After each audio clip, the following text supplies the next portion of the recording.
Depuis toujours, l'être humain cherche la liberté.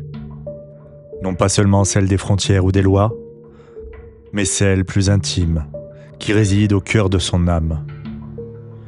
Après avoir traversé l'obscurité des croyances, les chaînes invisibles et les illusions, vient enfin le temps de la libération.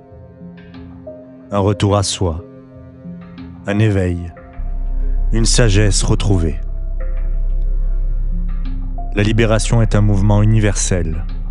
Elle traverse les mythes, les traditions, mais aussi nos vies quotidiennes. C'est l'instant où l'on cesse de subir et où l'on choisit de vivre pleinement.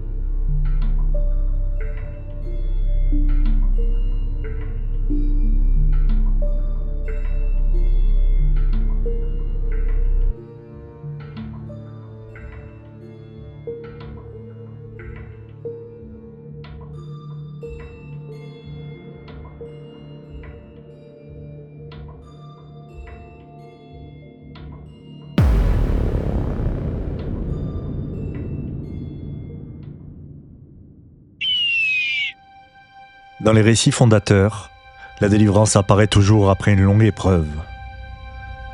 Prométhée, enchaîné à un rocher pour avoir donné le feu aux hommes, retrouve sa liberté grâce à Héraclès. Le courage du héros brise les chaînes, rappelant que même l'oppression la plus dure finit par céder. Dans le bouddhisme, la délivrance se nomme nirvana. Elle n'est pas donnée par un dieu ou par une autorité extérieure. Elle est conquise par la compréhension des illusions. Voir que tout est impermanent, que rien ne nous appartient vraiment, c'est retrouver la paix de l'esprit. Dans l'Inde ancienne, on parlait de moksha, la libération du cycle des renaissances, le retour à l'unité. Et chez les stoïciens, la liberté véritable naît de l'indépendance intérieure. Apprendre à se détacher de ce qui ne dépend pas de nous. Tous ces récits, toutes ces sagesses disent la même chose. La lumière succède toujours à la nuit. La libération n'est pas un don, c'est une conquête.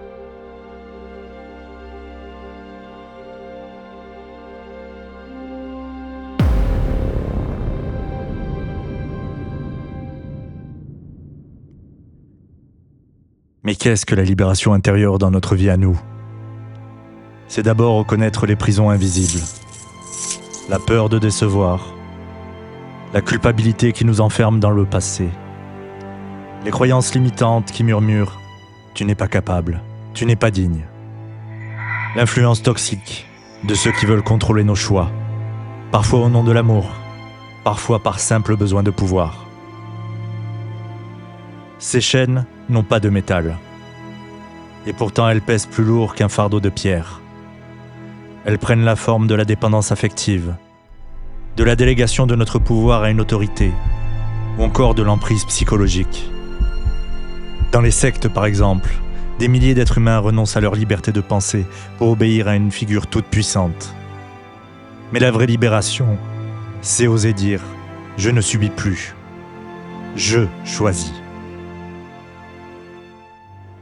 Ferme les yeux et respire profondément.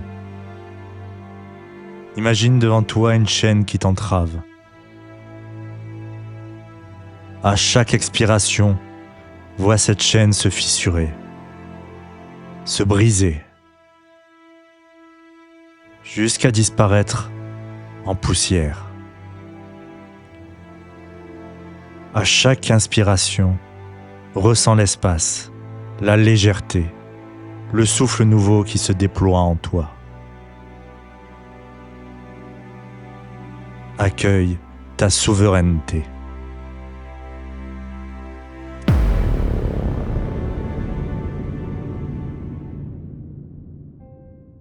Une fois les chaînes brisées, ce n'est pas seulement un vide qui apparaît, mais une lumière, une flamme intérieure qui éclaire nos pas. Cette lumière n'appartient à personne. Elle n'est pas donnée par le monde extérieur. Elle réside au plus profond de nous. En sophrologie, nous apprenons à respirer cette lumière. Inspire et imagine qu'un rayon de clarté entre en toi, du sommet de la tête jusqu'à ton cœur. Expire et vois les ombres se dissiper. Chaque respiration devient un acte de libération. La lumière retrouvée n'est pas seulement une rupture avec l'ancien, c'est une renaissance. C'est l'émergence d'un être plus simple, plus vrai, plus confiant. Un être capable d'avancer sans masque.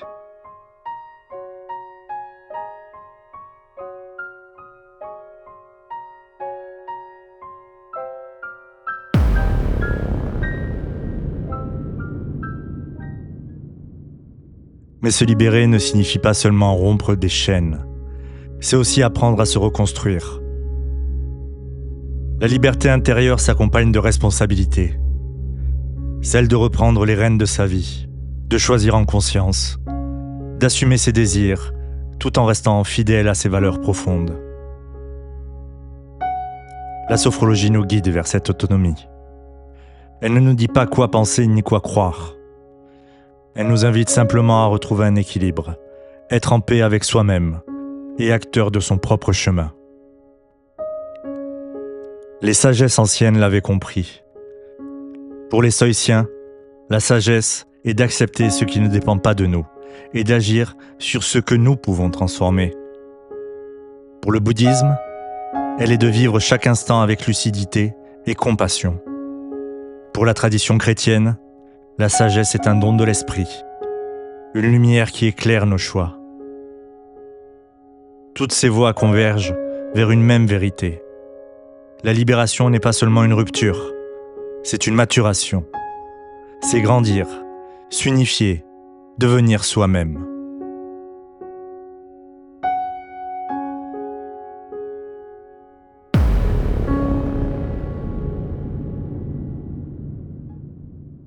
La libération n'est pas une fin. Elle est une porte, un envol. Un oiseau qui s'élance vers l'horizon n'abandonne pas le ciel derrière lui. Il découvre seulement qu'il peut aller plus loin. Chacun de nous possède cette clé intérieure. Et toi, es-tu prêt à ouvrir la porte de ta lumière ? La libération est le début d'une nouvelle aventure. Celle de la sagesse retrouvée. Celle de l'unité à venir. Dans la prochaine étape de ce voyage au cœur de l'âme, nous explorerons la transformation ultime. Celle qui mène à l'unité retrouvée, à la rencontre du héros intérieur qui sommeille en chacun de nous.